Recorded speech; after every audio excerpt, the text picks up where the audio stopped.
बिस्मिल्लाहिर्रहमानिर्रहीम व फ़ौक़ कुल्ली ज़ी इल्मिन अलीम सदक़ल्लाहु मौलाना अज़ीम। इंतहाई काबिल सद एहतराम उलमाए कराम, जज्जद उलमाए कराम,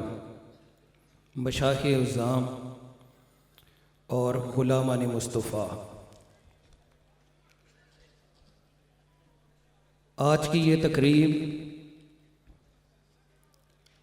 मैंने ज़िंदगी में बहुत सारी तकरीबात अटेंड की हैं, लेकिन ये उन तमाम से अपने उन्वान के एतबार से और अपनी सोहबत के एतबार से मुनफरिद और मुमताज़ नज़र आती है। सबसे पहली चीज़ तो ये है कि आज जितनी भी फ्लेक्सें और जितने भी इश्तहारात बनवाए गए, उन तमाम पे ये चीज़ बड़ी वाज़ेह नज़र आती है कि मेराजुन नबी सल्लल्लाहु अलैहि वसल्लम और उर्स मुबारक। अगर इसको बनज़र गौर देखा जाए तो यकसानियत भी दोनों उन्वानात में नज़र आ रही है कि उधर अर्शे मुअल्ला पर अल्लाह और उसके रसूल की मुलाकात की आज की रात थी, 27वीं है, और ये उर्स के एतबार से भी हम देखें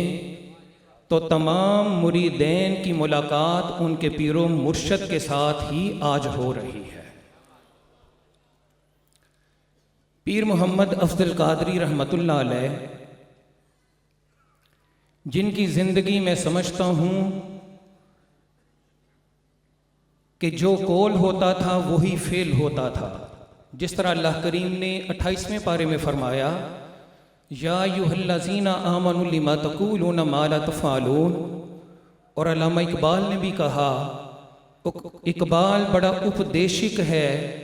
मन बातों में मोह लेता है, गुफ्तार का गाजी तो बना, किरदार का गाजी बन न सका। हम अपने आगे पीछे दाएं बाएं जहाँ पे भी निगाह उठाएं तो गुफ्तार और किरदार के अंदर तज़ाद नज़र आता है, मगर पीर अफजल कादरी रहमतुल्लाह अलैह की ज़िंदगी में जो चीज़ मैंने बड़ी वाज़ेह देखी,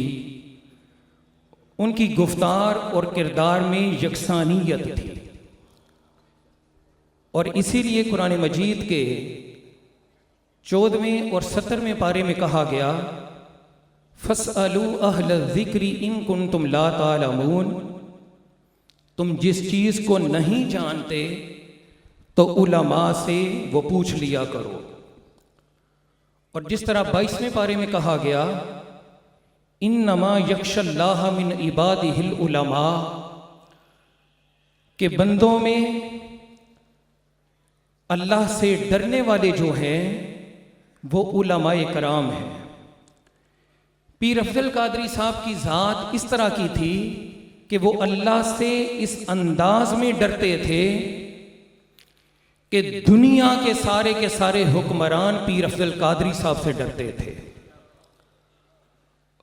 आपकी ज़ुबान से निकला हुआ एक जुमला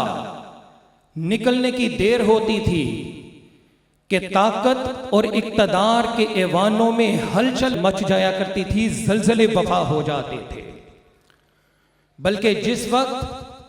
हाई कोर्ट के अंदर उनके आखिरी केस की मैं आर्गूमेंट्स कर रहा था, बहस कर रहा था, तो हाई कोर्ट का वो वाला जज जो गुस्से और अपनी सख्त होने के एतबार से हाई कोर्ट में अपनी मिसाल आप था, फिर वो सुप्रीम कोर्ट का भी जज बना, तो इतने गम गुस्से वाले जज ने भी पीर साहब से कहा कि पीर साहब आप जो बयानात देते हैं, पंजाबी में उसने कहा जरा हाथ होला रखा करो। पीर साहब ने कहा हाथ हल्का जरूर हो सकता है, अल्लाह की मखलूक के लिए नरम रहा जा सकता है, मगर जब अल्लाह रसूल की बात होगी, जब तहफ़्फ़ुज़ नमूसे रिसालत की बात होगी, जब अजमत रसूल की बात होगी, जब इश्क़े मुस्तफा की बात होगी, तो हाथ किसी सूरत में हल्का नहीं बल्कि इंतहाई सख्त रखा जाएगा। और मैंने पीर साहब से इन सदादे दहशतगर्दी की अदालत में जब वो जेल से आया करते थे तो मैंने कहा, कहती जब जेल से अदालत में आते हैं तो मुकदमात की वजह से उनके चेहरे जर्द पड़े होते हैं, उनके रंग पीले हुए होते हैं, कपकपाहट तारी होती है, घबराए परेशान होते हैं, मगर आपका चेहरा तो ज्यादा खुशहाल हो गया है। आपका चेहरा तो पहले भी ज्यादा गुलाब की मानिंद चमक दमक रहा है। आपका चेहरे तो पर शाइनिंग ज्यादा आ गई है।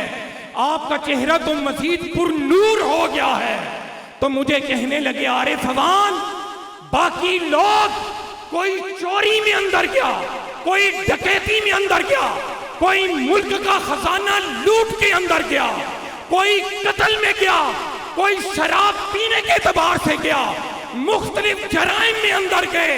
मगर रब्बे काबा की कसम, हम लोग अगर जेल में गए हैं तो इश्क़े मुस्तफा और तहफ़्फ़ुज़ नमूसे रिसालत के लिए जेल में।